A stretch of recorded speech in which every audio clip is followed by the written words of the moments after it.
திரு பிரியன், என்ன நடந்தது? மத்திய உள்துறை அமைச்சர் திரு அமித்ஷா, அதிமுகவுடைய பொதுச் செயலாளர் திரு எடப்பாடி பழனிசாமி இருவருடைய சந்திப்பில், அதாவது இருவருடைய சந்திப்பில் வந்து மற்ற வேலுமணி, கேபி முனுசாமி அவங்கெல்லாம் கூட இருந்தபோது, சிவி சண்முகம் இருந்தபோது ஒரு பொதுவான ஒரு சந்திப்பு நடந்திருக்கு. அதுக்கப்புறம் எடப்பாடி பழனிசாமி தனியாக சந்தித்து பேசியிருக்கார்.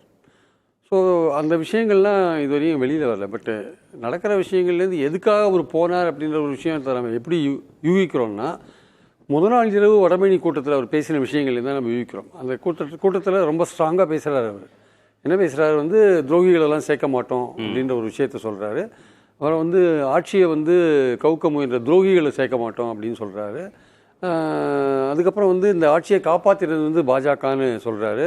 இந்த கட்சிக்கு எதிராக துரோகம் பண்ணவங்களாம் நடு ரோட்டில் நிற்பாங்கன்னு சொல்கிறாரு. ஸோ அந்த மாதிரியான ஒரு விஷயங்கள்லாம் சொல்லிட்டு தான் அவர் டெல்லிக்கு போகிறார்.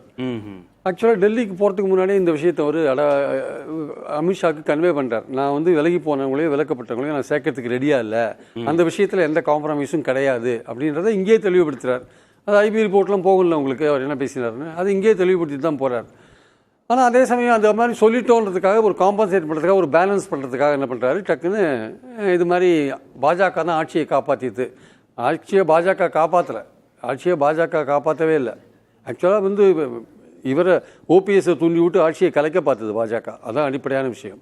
அது தப்பாக அவர் சொல்கிறார். அதுக்கப்புறம் சேர்த்து வச்சாங்கன்றது வேறு விஷயம். அப்புறம் நடுவில் வந்து தினகரன் 18 பேரை வெளில அமிச்சது மூலமாக அந்த மெஜாரிட்டியை குறைச்சி அவங்க வந்து ஆட்சியை கண்டினியூ பண்ணாங்கிறது வேறு விஷயம். ஒருவேளை மிச்சம் மீதி இருக்கிற ஒரு 3 வருஷத்தில் எந்த பிரச்சனையும் இல்லாமல் பார்த்துட்டாங்கன்றதை சொல்கிறாருன்னு தெரியாது. பட் நம்பிக்கை தீர்மானம் வந்தபோது முதல்ல வந்து ஓபிஎஸ் தான் வந்து அதை எதிர்த்து ஓட்டு போட்டதை நம்ம பார்த்தோம் நம்ம. ஸோ அப்படி இருக்கும்போது அதுக்கு தூண்டி விட்டது யாருன்னு பார்த்தீங்கன்னா பாஜக தான், தர்மயுத்தெல்லாம் தூண்டி விட்டாங்க. ஸோ அப்புறம் அவங்களே சேர்த்து விட்டாங்கன்றதை பார்த்தோம். அதனால் ஒரு பேலன்ஸ் பண்ணுறதுக்காக சொல்லிட்டு போனாருன்னு நான் நினைக்கிறேன் ஆக்சுவலாக வந்து. ஸோ அவர் போனதோட முக்கியமான மிஷன் என்னென்னா, செங்கோட்டையன் வந்து அந்த ஒருங்கிணைப்பு அந்த விஷயத்தை சொன்ன பிறகு இவர் வந்து பதவி விட்டு நீக்கின பிறகு நீக்கப்பட்ட ஒருத்தரை வந்து அமித்ஷா சந்திக்கிறார் இல்லையா, நிர்மலா சீதாராமன். அதுதான் வந்து இவருக்கு வந்து ஷாக் ஆக்சுவலாக. ஸோ அதனால தான் அதை பற்றி தெளிவாக விசாரிக்கிறதுக்காக, அந்த தெளிவாக இவருடைய நிலைப்பாட்டை சொல்கிறதுக்காக தான் இவர் அங்கேருந்து போகிறார். இவர் ஆக்சுவலாக இல்லை பேச முடிஞ்சதா, தெளிவாக சொல்ல வேண்டியதை சொல்ல முடிஞ்சதா? இல்லை ஆக்சுவலாக சொல்லியிருக்கணும். ஆக்சுவலாக அது ஏன்னா நம்ம வந்து எக்ஸாக்டாக வந்து இது வரைக்கும் யாருமே வெளிப்படையாக எதுவுமே சொல்லவே இல்லை. பட் பல சோர்ஸ்லேருந்து நம்ம கேள்விப்படுறது என்னென்னா, அவர் தெளிவாக சொல்லிட்டார் அப்படின்றதான் சொல்லிட்டாரு. அவங்கள பொறுத்த மட்டும் அவங்க வந்து உங்கள் உட்கட்சி விஷயத்தில் நாங்கள் தலையிட மாட்டோம். ஆனால் ஒரு விஷயம் என்னென்னா, உங்கள் கட்சி பலவீனமாக இருக்குது, நம்ம கூட்டணி பலவீனமாக இருக்குது, நம்ம கூட்டணிக்கு யாரும் வரமாட்டேன்றாங்க, உங்கள் கட்சியும் பலவீனமாக இருக்குது. அப்போது இரண்டையும் நம்ம பலப்படுத்த வேண்டிய அவசியம் இருக்குது. ஸோ நீங்கள் முதலமைச்சராக ஒரு இதில் இருக்கீங்க, நீங்கள் அந்த ப்ரப்போசலில் நீங்கள் இருக்கீங்க. ஸோ நீங்கள் முதலமைச்சராகணும்னு நினச்சிங்கன்னா நீங்கள் எல்லோரையும் அரவணைத்து கொண்டு போகணுமே தவிர இருக்கிறவங்களை வந்து வெட்டி விட்டு போகிறதுல அர்த்தம் கிடையாது. ஸோ நீங்கள் வந்து ஒரு ஒரு இந்த மாதிரியான ஒரு முக்கியமான சமயத்தில் 26 தேர்தல் வந்து உங்களுக்கு முக்கியமான தேர்தல்.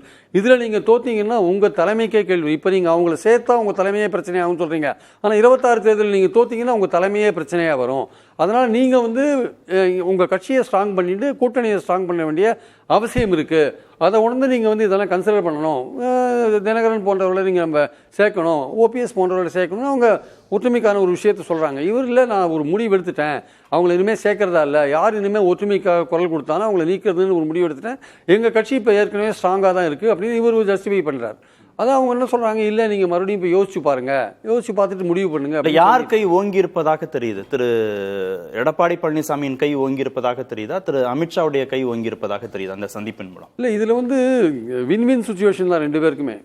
அவங்க சொல்கிறத வந்து சொல்லிட்டாங்க, நீங்கள் வந்து பார்த்து டிசைட் பண்ணிக்கோங்க. நீங்கள் நான் உங்கள் கட்சி விஷயத்தில் நாங்கள் ஏற்கனவே ப்ராமிஸ் பண்ண முடியாது அப்படின்னாவே திரு எடப்பாடி பழனிசாமி கை ஓங்கி இருக்குன்னு தானே அர்த்தம். இவர் வந்து சொல்லிட்டார், இனிமேல் நாங்கள் அந்த ஒருங்கிணைப்புன்ற விஷயத்தை வந்து நீங்கள் தயவுசெய்து வற்புறுத்தாதீங்க, நீங்கள் அதுக்கு சப்போர்ட் பண்ணாதீங்க. செங்கோட்டையன் போன்றவளை நாங்கள் பதவி விட்டு நீக்கியிருக்கோம், நாங்கள் அடுத்தது கட்சியை விட்டே கூட நீக்குவாங்க, சொல்ல முடியாது. அதனால் வந்து ரெண்டு பேருக்குமே வின் சுச்சுவேஷன் தான். ஆனால் இதில் வின் சுச்சுவேஷன் இருந்து கூட வெளியில் வரும்போது எதுக்கு எடப்பாடி வந்து மூஞ்சியை மூடின்னு வந்தாருன்னு தான் இப்போ முக்கியமான கேள்வியாக இருக்குது. ஆக்சுவலாக வந்து வின் சுச்சுவேஷன் தான் வந்திருக்காங்க. அதனால் மூஞ்சியை மூடிட்டு வந்ததுனால எடப்பாடிக்கு ஏதோ ஒரு அவமானம் நேர்ந்து விட்டது அப்படின்ற மாதிரியான ஒரு விஷயங்கள் வந்து சொல்கிறாங்க. ஆக்சுவலாக அது நான் என்னால் ஏற்றுக்க முடியல. அந்த அளவுக்குலாம் வந்து ஐடி விங் தரப்பில் விளக்கம் கொடுத்துட்டாங்க. இன்னைக்கு முகத்தை துடைப்பதற்காக தான் அவர் இருக்கலாம். பயன்படுத்தினாருன்னு அவங்க விளக்கம் நினைக்கிறேன். கொடுத்திருக்காங்க. அவர் முகத்தை வந்து மூட வேண்டிய அவசியம் எல்லாம் கிடையாது. அவர் பத்திரிகையாளர்களை சந்திக்கலைன்னா அவர் சந்திக்காத போறது அவருடைய இஷ்டம். அவர் வந்து சந்திச்சும் போகலாம், சந்திக்காமையும் போகலாம். வந்து சந்திச்சுட்டு வந்து நான் தமிழ்நாட்டு பிரச்சனைகளை பேசினேன் தேவருக்கு பாரத ரத்னா கொடுக்க சொல்லி நான் ரெக்கமெண்ட் பண்ணேன், லெட்டர் கொடுத்தேன்னு கூட சொல்லலாம். அவர் வந்து ஏதோ ஒரு காரணத்தினால வந்து மூஞ்சியை கவர் பண்ணது வந்து ஏதோ ஒரு அந்த விஷயங்கள் வந்து ரொம்ப விட்டதுதான் முக்கியமான விஷயம். இது அமித்ஷாக்கு என்ன விஷயம், அவங்களுக்கு வந்து இவங்க விஷயத்தில் ஒற்றுமையை வலியுறுத்தினா கூட அவங்க வந்து இவரை ரொம்ப வற்புறுத்த விரும்பாத காரணம் இல்லை, இவர் இப்படியே வீக்காகவே இருக்கணும்னு நினைக்கிறத வச்சுக்கோங்க. நீங்கள் வீக்காகவே எலெக்ஷன் சந்திங்க, எங்களுக்கு கவலை இல்லை. இதனால் ஏற்படுற பாதிப்புகள் உங்களுக்கு தான் அதிகம், எங்களை விட. பாஜகவுக்கு ஒன்றும் பெரிய பாதிப்பு இல்லை, எங்களுக்கு 29 தான் எங்களுக்கு முக்கியம். உங்களுக்கு ஏற்படுற பாதிப்புகள் தான் அதிகம். அதனால் நீங்கள் உங்கள் நலனை பார்த்துக்கிறதுக்கு நீங்கள் எது உங்களுக்கு நல்லதோ அது செய்யுங்க, நாங்கள் வந்து உங்களுக்கு இதுக்கு மேலே ப்ரெஸ் பண்ண முடியாதுன்னு அவங்க ஏன் சொல்கிறாங்கன்னா, அவங்கள பொறுத்த மட்டும் அதிமுக விட்டா இப்போ வேற கட்சி கிடையாது அவங்களுக்கு கூட்டணி சேர்றதுக்கு. இப்போ இருக்கிறதுலே 18% ஓட்டோட இருக்கிறது அதிமுக மட்டும்தான் இருக்கு, மற்ற யாரும் கிடையாது. தினகரன் போனாலும் சரி, அது ஓபிஎஸ் போனாலும் சரி, சசிகலா போனாலும் சரி, செங்கோட்டையனே போனாலும் சரி, பெருசா வந்து அவங்களுக்கு வந்து இழப்பு கிடையாது. ஒரு ரொம்ப நெருக்கடி கொடுத்தா திரு எடப்பாடி பழனிசாமி வேறு முடிவுகள் எடுக்கவும் வாய்ப்பு இருக்கு இல்லையா? இல்ல, ரொம்ப நெருக்கடி கொடுக்கறதுக்கு அவங்க ரெடியா இல்ல. இவருக்கு ரொம்ப நெருக்கடி, ஏன்னா இவருக்கு பிடிக்காத ஒரு விஷயத்தை செய்ய வேண்டாம்னு அவங்க நினைக்கிறாங்க. ஆக்சுவலா அவங்க நினைச்சா இவரை வந்து அவங்க விருப்பப்படி நடக்க வைக்கலாம். அதுக்கான வழிகள்லாம் நிறைய இருக்கு, வேறு பல விஷயங்கள்லாம் இருக்கு, பொது வெளியில் நம்ம இதெல்லாம் பேச முடியாது. ஸோ அதனால வந்து வேறு பல விஷயங்கள்லாம் இருக்கு, லேட்டஸ்டா நடந்த விஷயங்கள் உட்பட பல விஷயங்கள் இருக்கு. ஆனால் அதெல்லாம் விட்டுட்டு அவங்க என்ன பண்றாங்க, ஸ்ட்ரைட்டாவே வந்து உங்க விருப்பப்படி நீங்க நடந்துக்கோங்க, ஆனால் நீங்க என்ஷூர் பண்ணுங்க, நம்ம கூட்டணி வெற்றி பெறணும்னு என்ஷூர் பண்ணுங்கன்றதா அவங்க பாயிண்டா இருக்கு. அவங்களுக்கு வேற பார்ட்டி ஏடிஎம்கே விட்டா ஒரு நல்ல பார்ட்டி இப்ப கிடையாது. ஆக்சுவலா அவங்களுக்கு இன்னொரு சந்தேகமும் இருக்கு, ரொம்ப ப்ரெஷர் பண்ணா இவர் அவங்கள விட்டே போயிடுவாரோன்னு ஒரு டவுட் இருக்கு. இவர் அங்க போயிட்டு கடைசி நேரத்தில் விஜயோட ஒரு கான்டாக்ட்ல எஸ்டாப்ளிஷ் பண்ணா, முதல்ல ஏற்கனவே எஸ்டாப்ளிஷ் பண்ணி அது விட்டு போச்சு, மறுபடியும் ஒரு தடவை எஸ்டாப்ளிஷ் பண்ணாருன்னா இந்த பாஜக கூட்டணியோடு இருந்து நம்ம திமுகவை தோற்கடிக்க முடியாது, இல்லை ஒரு டஃப் ஃபைட் கொடுக்க முடியாதுன்னு நினைச்சு கடைசி நேரத்தில் பாஜக விட்டு போனாருன்னா பாஜக என்ன பண்ணுவாங்க, அது கூட்டணி ஒன்றும் இல்லாத போயிடும் இல்லையா? அதனால வந்து விஜய் சைடு போயிட்டு வரணும்னு பயம் இருக்கு. விஜயே கூட கடைசி நேரத்தில் டிஎம்கேவை டஃப்பாக எதிர்க்க முடியாதுன்ற போது அவரும் வந்து அதிமுக வந்தால் பரவாயில்ல நினைச்சாங்க, 2 பேரும் ஒன்று சேர்ந்தா என்ன பண்ணுறதுன்னு ஒரு விஷயம் இருக்கு. அது பாஜகவுடைய அவங்க ஒரு சந்தேகப்பட்ட ஒரு விஷயமா இருக்கு. அதனால இதெல்லாம் பார்த்துட்டு அவங்க என்ன சொல்றாங்க, சரி உங்க இஷ்டப்படி நீங்க நடந்துக்கோங்க, ஆனால் முடிவு வந்து திரு எடப்பாடி பழனிசாமி நீங்க எடுத்துக்கோங்க, ஆனால் கூட்டணி பலமா இருக்கணும், கூட்டணி வெற்றி பெறணும்னு முடிவு பண்ணுங்க. இது பலவீனமா இருந்து போச்சுன்னா இதோட பாதிப்பெல்லாம் உங்களுக்கு தான் வரும்னு சொல்லிட்டாங்க. ஓகே.